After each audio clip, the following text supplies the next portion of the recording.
Hello everyone, DGI Crab here on a Thursday evening. I'm going a little bit out of order this week. So this has been a crazy week in the stock market, obviously with the presidential elections. Typically what I will do is I've got three different brokerages, non-retirement brokerages here. Two of them I utilize and show you all here on the channel. Now, the great ETF race, which I do every other Tuesday, I have that set up and automated.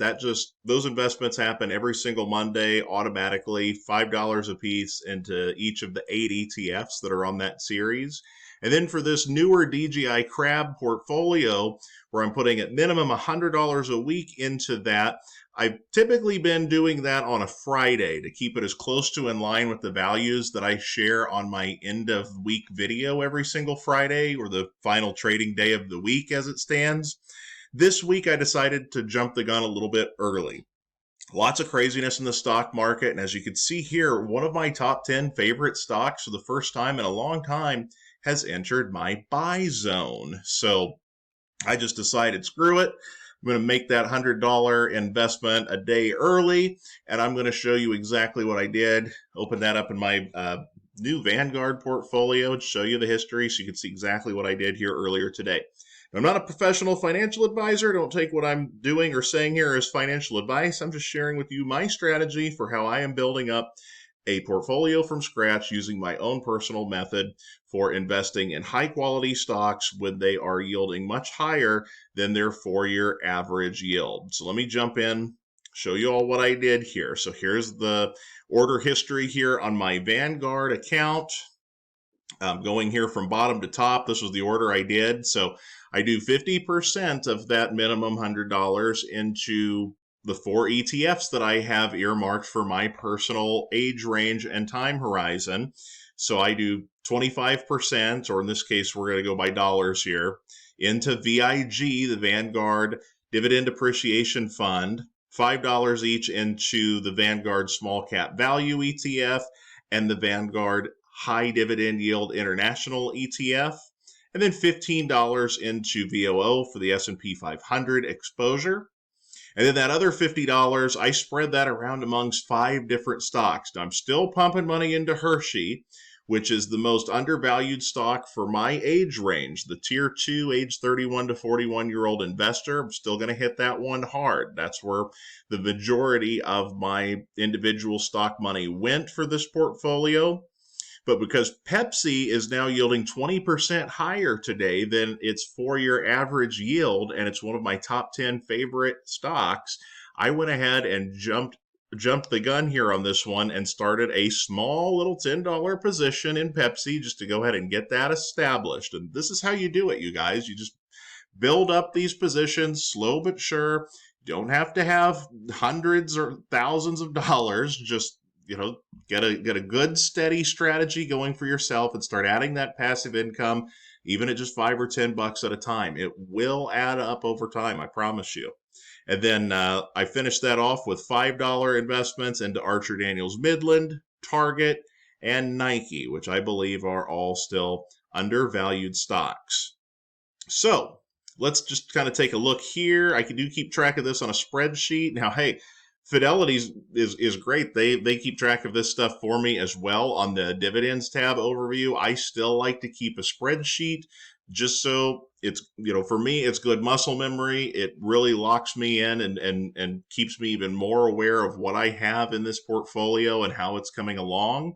I have this sorted by the investment dollars that I have put into each of them. So since I started this just about a month ago now, I put the most amount of money into Hershey, and then VIG is number 2 on that. I think over the course of time, because I'm going to put $25 at minimum into VIG every single week, if I do $200 one week, then that's going to be $50 that goes into VIG. So it's a percentage game for me, right? I think VIG, by the time we get to November of 2025, this is probably going to be the position that has the most money invested into it, because at some point Hershey will recover and it won't be undervalued anymore, and I'll start putting my individual stock money into some other position, whereas VIG is going to get the money every single week no matter what's going on. VOO is coming in third place with 60 invested. And then the other positions all just still between $10 and $20 invested. You could see here, building from the ground up, don't have a full share of any of these positions. I'm not worried about shares. I am worried about my forward annual dividend income and how I am building that up. So what did my current week purchases add? Well, let's see here. That $25 into Hershey got me 77 cents of forward annual dividend income. I got 42 cents with the VIG purchase, 18 cents with the VOO, 10 cents with Nike, 9 cents VBR, 22 cents VYMI. That's the highest starting yield position that I've got, those international stocks. Archer Daniels Midland got me 19 cents, 14 cents from Target, and 33 cents of forward dividend income with that $10 starting position into Pepsi. And if Pepsi stays down here below 165, I'm probably going to keep adding to this one because, like I said, this is one of my top 10 favorite stocks. And when it hits that 20% higher yield than 4-year average, I pull the trigger on it. This is that group of stocks for me: Pepsi, J&J, McDonald's, Union Pacific, Visa, Procter & Gamble, Coke, Microsoft, Waste Management, ExxonMobil. Been waiting a little while for any of these stocks to hit that 20% higher current yield over 4-year average yield.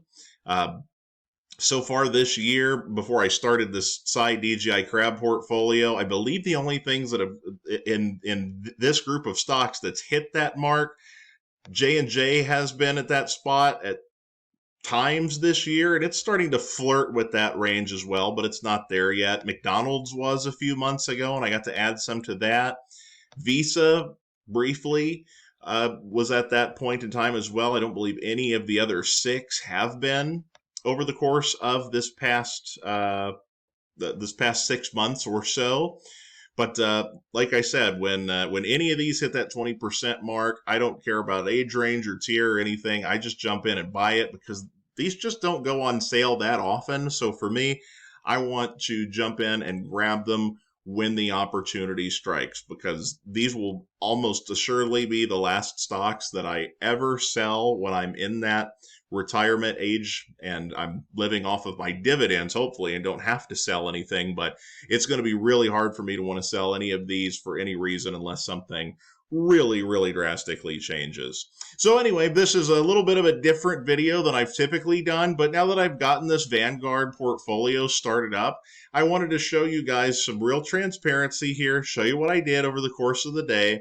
And you can just see here, this isn't a ton of money. It's just $100, and it's smattered over a handful of different positions.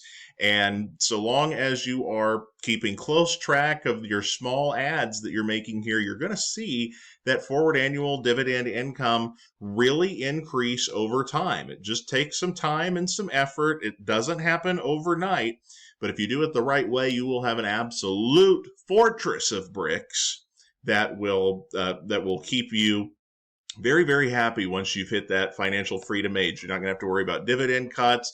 And even when you're not reinvesting dividends anymore, you should see excellent raises each and every year to your dividend income. I added another $2.44 of annual dividend income to this portfolio, and I am really excited to just continue pumping that along.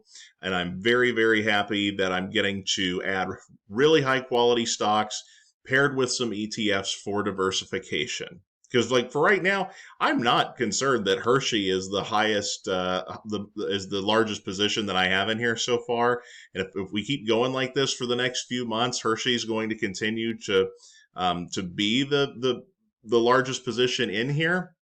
But the most amount of money collectively in this portfolio is going to be the 4 ETFs combined, because at most I'm going to be putting $50 into the Hershey position, and that's if that's just the only thing that looks like a good buy for me personally. And the ETFs, they're going to get that money, like I said, every single week, no matter what. So that's how I think you got to build one of these things up. Let me know down in the comments what you've been buying in this crazy week of a stock market. Are you finding any good values? Are you picking up Hershey or ADM or Pepsi? Let me know down there in the comments below. And if you have any questions for me about my strategy, or if you have any video requests or anything that you'd like me to go over, just shoot me an email at dgicrab@yahoo.com. I've got a couple of them queued up for next week. I've got some good questions that have come in over the past 7 days. Not ignoring you guys, you know who you are. I am definitely going to get some video content out there based on some stuff that's come in. But hey, election week, crazy stuff going on. I just got a little bit behind, but please keep those questions coming. I love to make content based on what you all are thinking about and what you'd like to see. So don't ever hesitate to fire me an email and let me know. Take care, everybody, and I'll be back with the Friday video where we review each of the 4 tiers in detail tomorrow.